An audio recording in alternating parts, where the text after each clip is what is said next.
صلی اللہ محمد علی محمد.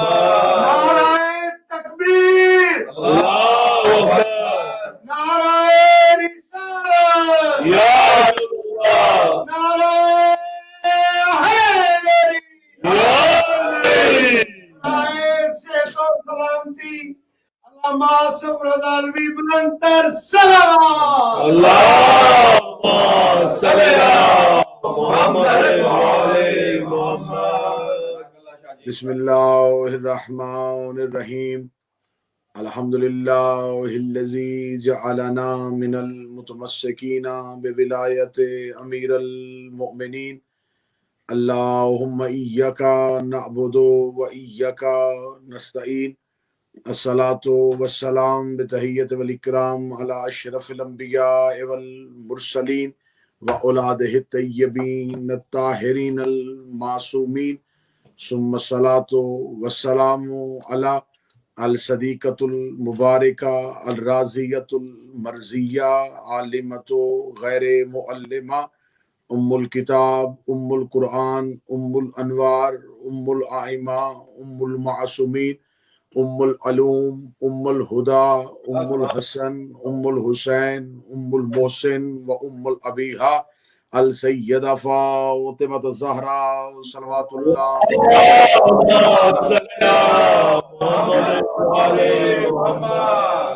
ولعن اللہ تعالی علی اعدائهم اجمعین. اما بعد فقد قال حق سبحانہ تعالی فی کتابہ المجید و فرقان الحمید. بسم اللہ الرحمن الرحیم. اطیعوا اللہ و اطیعوا الرسول و اولی الامر منکم. بلند تر صلوات. اللہم صلی اللہ محمد علی محمد. دعائے شہزادی کونین بطفیل سرکار کریم کربلا. آج کی اس مجلس کے منتظم بانی مجلس جناب سید علی حیدر کی توفیقات خیر میں اضافہ فرمائے. میرے مالک ان کے مرحومین، ناظرین کے مرحومین، حاضرین کے مرحومین کو جوار معصومین میں جگہ عطا فرمائے. میرا مالک ہمارا خاتمہ بالعقیدہ بالایمان فرمائے. ہمارا شمار جناب سیدہ کے طرفداروں میں، امیر المومنین کے پیروکاروں میں اور امام حسین علیہ السلام کے عزاداروں میں سے فرمائے. امام زمان کے ظہور میں تعجیل فرمائے. ان تمام دعاؤں کی قبولیت کے لیے جتنی ممکن ہو سکے اتنی بلند صلوات تلاوت فرمائیے گا.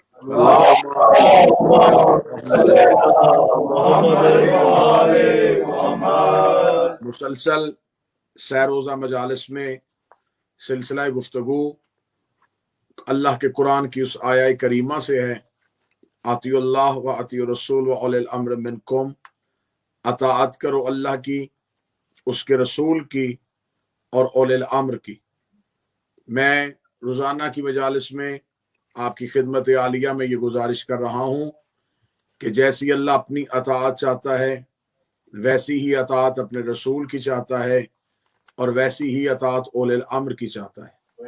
لیکن مسلمانوں کی بدقسمتی یہ اللہ کی اطاعت میں متحد رہے، رسول کی اطاعت میں متحد رہے، لیکن اولی الامر انہوں نے اپنی مرضی کے بنا لیے. کل کی گفتگو میں نے آپ کے سامنے یہ گزارش کی تھی کہ ہم اللہ کے حضور جتنا بھی سجدہ شکر کا ادا کر سکیں، ہم وہ سجدہ حق ادا ہی نہیں کر سکتے کہ اس نے ہمیں امیر المومنین کی ولایت سے سرفراز فرمایا، ہمیں ان کی ولایت جیسی نعمت سے سرفراز فرمایا.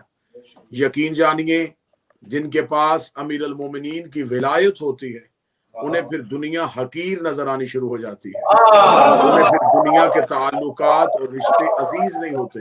امیر المومنین کی ولایت اتنی وزنی چیز ہے کہ جناب سلمان محمدی، جنہیں لوگ سلمان فارسی کہتے ہیں لیکن رسالت مآب کہتے تھے اسے سلمان محمدی کہا کرو. لوگوں نے کہا یا رسول اللہ ہم تو اسے سلمان فارسی کہتے ہیں. فرمایا فارس اس کا وطن تھا، اس حوالے سے اسے فارسی کہا جاتا تھا، لیکن اب یہ محمد کے دل میں رہتا ہے، محمدی کہا جاتا ہے. اب اس کا وطن رسول کا دل ہے تو جناب سلمان کو اس حوالے سے سلمان محمدی کہا جاتا ہے. جناب سلمان محمدی سے آ کے ایک دفعہ چند لوگوں نے پوچھا اگر تو بھی خلیفہ کی بیعت کر لیتا تو تجھے بھی آج حکومت میں حصہ مل جاتا. اتنا کہنا تھا یا سلمان محمدی مسکرائے اور مسکرا کے کہا تم مجھے کہہ رہے ہو کہ کاش تو بیعت کر لیتا. میں تمہیں کہتا ہوں کاش تم علی کی ولایت کا اقرار کر لیتے. انہوں نے کہا کہ ہم نے تو تجھے کہا ہے کہ اگر تو حکومت کی بیعت کر لیتا تو تجھے حکومت میں حصہ مل جاتا. اگر ہم علی کی ولایت کا اقرار کر لیتے تو ہمیں کیا ملتا؟ اب جواب سنیے گا. جو احباب اس بات پہ پریشان ہوتے ہیں کہ جن کے پاس علی کی ولایت نہیں ان کے پاس دولت کی کثرت کیوں ہے، ان کے سینٹر زیادہ بڑے کیوں ہیں، ان کے پاس تعلقات زیادہ کیوں ہیں، آئیے جناب سلمان محمدی کی زبان سے میں ولایت علی کی قیمت آپ کو بتاؤں. انہوں نے کہا سلمان محمدی اگر تو بیعت کر لیتا تجھے حکومت میں حصہ ملتا.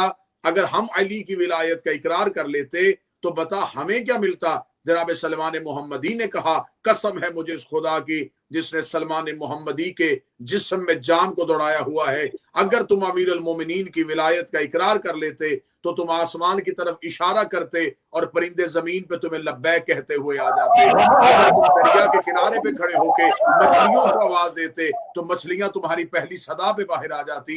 اتنا کہنا تھا. ان لوگوں نے مسکرایا اور مسکرانے کے بعد کہنے لگے یہ تو سلمان محمدی دیوانوں جیسی باتیں ہیں. کبھی ایسا بھی ہوتا ہے اشارہ انسان کرے اور پرندے ہوا سے آ جائیں، کبھی ایسا بھی ہوتا ہے کہ انسان کے اشارے سے مچھلیاں سمندر سے کنارے پہ آ جائیں. اتنا کہنا تھا یا جناب سلمان محمدی نے عرش کی طرف نگاہ کی، آسمان کی طرف دیکھنا تھا. اسے میں معجزہ کہوں یا امر علی کہوں؟ ادھر سے سلمان کا دیکھنا تھا یا پرندوں کا غول سلمان کے سر سے گزرا. جناب سلمان محمدی نے انہیں اترنے کا اشارہ نہیں کیا، منہ آسمان کی طرف کر کے کہا دیکھ نہیں رہے علی کے نوکر کو جھٹلایا جا رہا ہے. اتنا کہنا تھا یا آسمان کے پرندے سلمان محمدی کے قدموں میں گرتے جا رہے تھے اور کہتے جا رہے تھے لبیک یا سلمان، لبیک یا سلمان.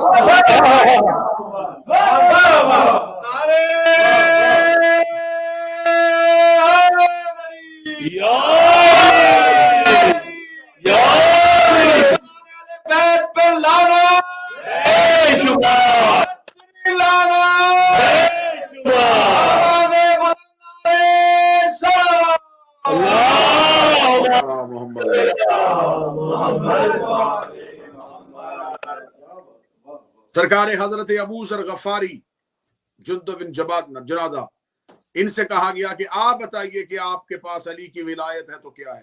یا جناب ابو ذر کا جملہ آج بھی تاریخ کے ماتھے پہ جھومر بن کے چمک رہا ہے. جناب ابو ذر نے کہا، جناب ابو ذر سے جب پوچھا گیا تو ان کے ہاتھ میں ایک چھڑی تھی. جناب ابو ذر غفاری نے اس چھڑی کو آسمان کی طرف کر کے کہا مجھے علی کی ولایت کی وجہ سے اس قدر مؤثر ہو چکا ہوں، اگر میں چھڑی کے ساتھ اشارہ کروں تو میں آسمان کو زمین پہ اتار سکتا ہوں.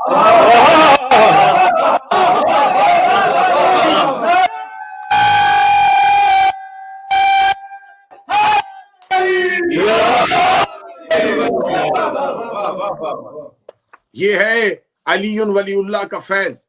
اور پھر جناب عمار یاسر سے جب پوچھا گیا اے عمار تو بتا تجھے علی کی محبت سے کیا ملا ہے؟ اگر تو حکومت کی بیعت کر لیتا تو شاید تمہیں خزانے مل جاتے. جناب عمار کی آواز آئی کہ مجھے علی کی ولایت نے دنیا کے خزانوں سے بے بہرا کر کے علی کی ولایت نے اتنا غنی کر دیا ہے کہ مجھے دنیا کی دولت حقیر لگتی ہے.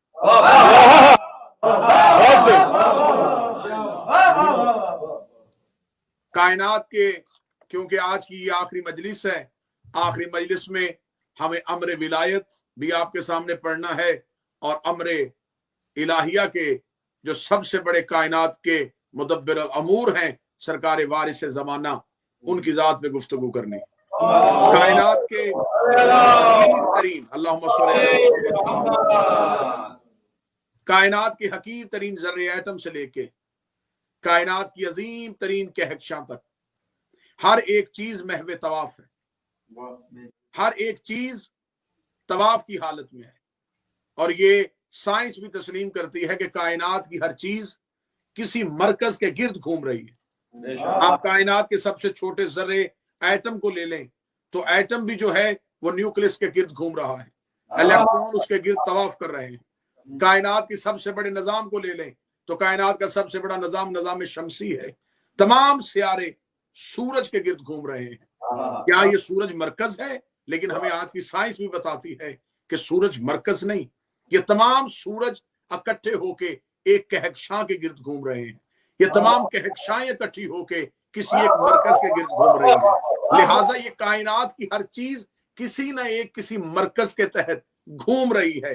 کائنات کی ہر چیز کو کوئی ایک مرکز ہے جس کے لیے طواف کائنات کی ہر چیز کر رہی ہے. اور جب ہم نے سائنس سے پوچھا کہ کیا سورج ایک ہے، تو ہمیں سائنس نے بتایا کہ سورج ایک نہیں ہے. یہ جس سورج سے ہم روشنی لیتے ہیں یہ ہماری دنیا کا سورج ہے.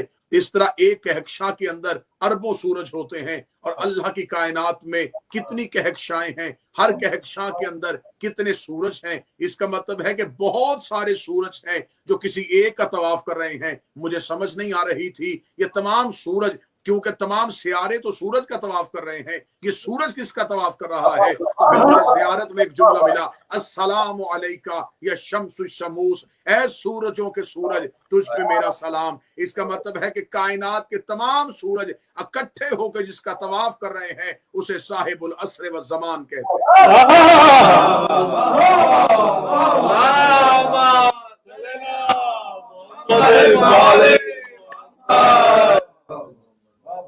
یہ تمام کائنات کے سورج اکٹھے ہو کے جس سورج کے گرد گھوم رہے ہیں اسے سرکار ولی العصر کہتے ہیں. اور جس سورج سے ہم روشنی لیتے ہیں، اگر میں اس سورج کی حقیقت بیان کروں تو پھر ایک ہی جملے میں بیان ہو سکتی ہے کہ اللہ قرآن میں کہتا ہے اذا الشمس کورت، جب سورج کو لپیٹ لیا جائے گا، فاذا بارق البصر، اور جب آنکھیں چندھا جائیں گی. ایک شخص نے آ کے امام سے پوچھا مولا یہ سورج لپیٹ دیا جائے گا تو آنکھیں کس کی روشنی سے چندھا جائیں گی؟ فرمایا جب یہ تمہارا سورج لپیٹ دیا جائے گا تو علی کی ولایت کے سورج کو طلوع کر دیا جائے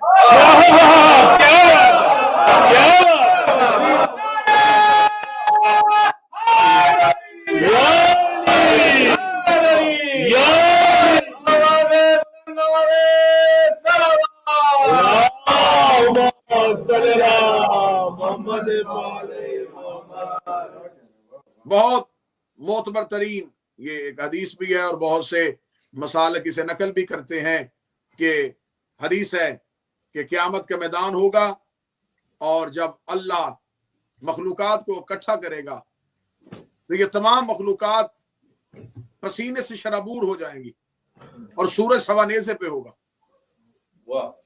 قیامت کے میدان میں سورج سوا نیزے پہ ہوگا.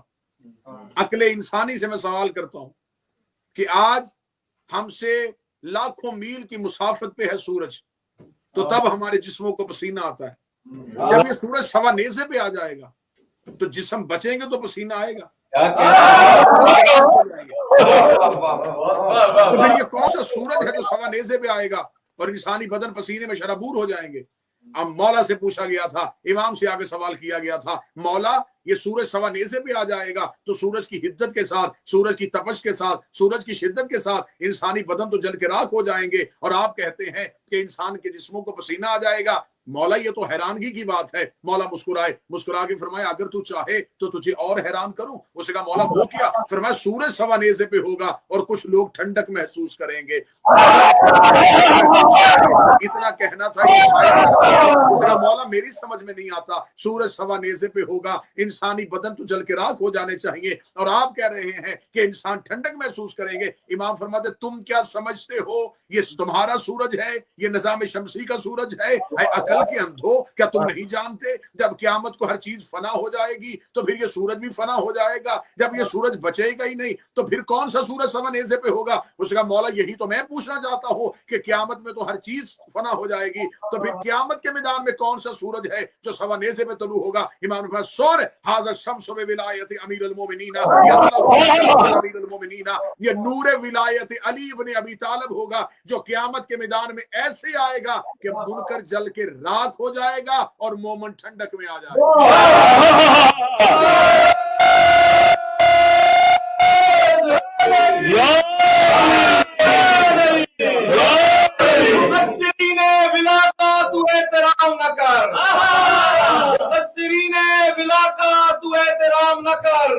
جسے ضمیر